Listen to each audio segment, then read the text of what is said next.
Hey, man. Oh, hey, man.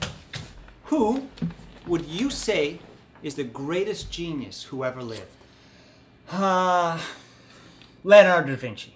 He could do it all. He was a scientist, an artist, an engineer, one of the most revolutionary thinkers who ever lived. Leonardo. I bet your company would love to hire a guy like him, eh? Yeah, we might hire him, sure. And then you'd let him go wild, making great art and inventing all kinds of amazing things that would make the world a better place, eh?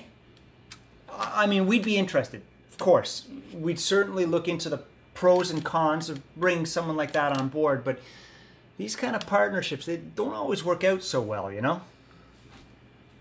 Even with a guy like Leonardo da Vinci?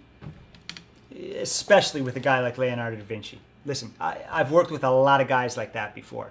They're mostly just yahoos who think they're God's gift to the world and they can't shut up about it either. They say and do quirky, weird things. They have no filter. There's no telling them what to do, and they never listen to anybody. Also, these guys, they totally divide up an office. Half the staff loves and adores them and worships the ground they walk on. The other half despises them and is always walking out of their offices crying. Because of that, all of human resources' time ends up being focused on this one guy and the fallout that comes along with him. Frankly, these geniuses, they have no concept of return on investment either. They're nothing but a money pit. Starting something, walking away from it, redoing an old project, demanding a bigger office with bigger windows and more sunlight, the latest technology. When they finally do something, submit something, it's way over budget and it looks like something a kid could have done. It makes no sense to anyone. It sure isn't going to help us sell a single piece of merchandise. Because of all that, if we did hire Leonardo, we'd probably quietly end up firing him 6 months later, paying out a huge severance fee, which would then allow him to make the quirky, weird projects that we didn't want to pay for in the first place. So it's lose-lose all around. No thanks, man. You give me 100 dumb, talentless, bland hacks who follow the rules and submit any old piece of crap on time and on budget. You can keep your Beethovens, your Da Vincis, your Einsteins, or whatever other geniuses you can find. Let them be someone else's problem. That's what I say. So being a genius is bad? Nah, of course not, man. Our company, we fully encourage anyone becoming a genius. You want to be a genius? Reach for the stars, man. I'm all for that. Everyone is. You just got to do it on your own time. I mean, didn't it take Leonardo like 15 years to paint the Mona Lisa? Might be the greatest painting of all time, but we're not paying for any of that. That's for sure. But then why do they tell kids in school to be just like these guys when it's going to make them unhirable in the future? Good question, man. I don't really know. I guess it gives humanity something to shoot for.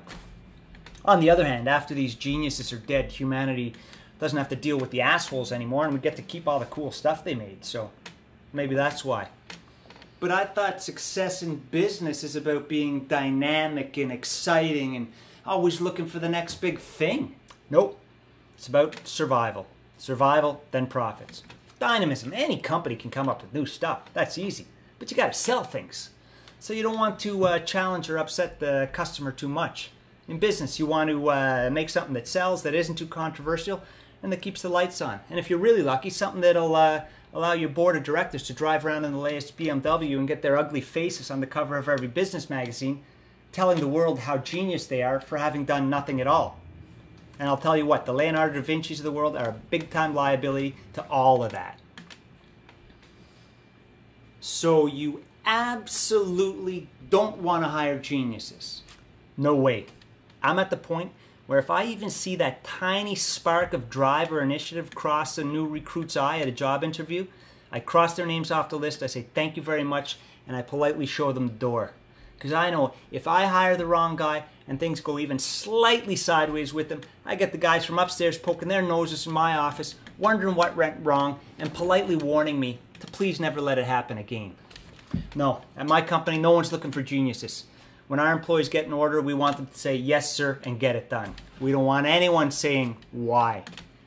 Capable people are good, if we can find them, but what we really want are people who are completely obedient, willing to work 60 hours a week, at entry-level positions, and who will never get promoted.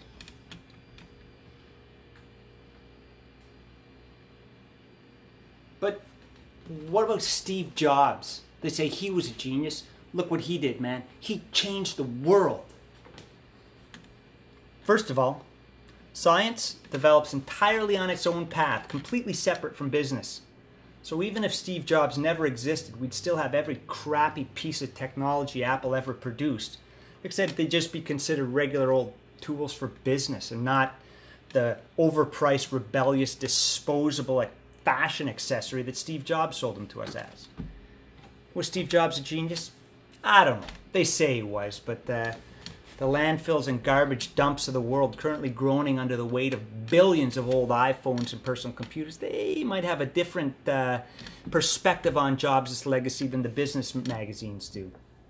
And just to remind you, every one of those computers and iPhones were made in some sweatshop in China, and Apple didn't pay a dime of tax on any of them.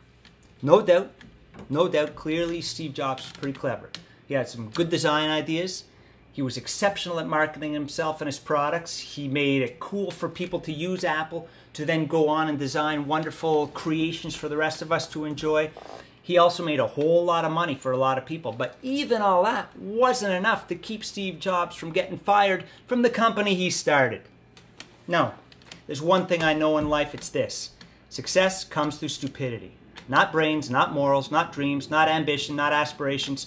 Good old-fashioned stupidity has run everything since the dawn of time, and the more of it you have, the better you're going to do in life. Period. But you're not stupid. I know. That's my problem. But I'm working on it, and I hope that one day I'll actually finally get there. Well, good luck with all that, man. I'm trying to find my Team England soccer jersey. I had it this morning. I put it on my bed before I took a shower. I don't know where it is now. Anyways, I'm going to keep looking for it. I'm out of here. Good luck with all your stuff today, man. Take care.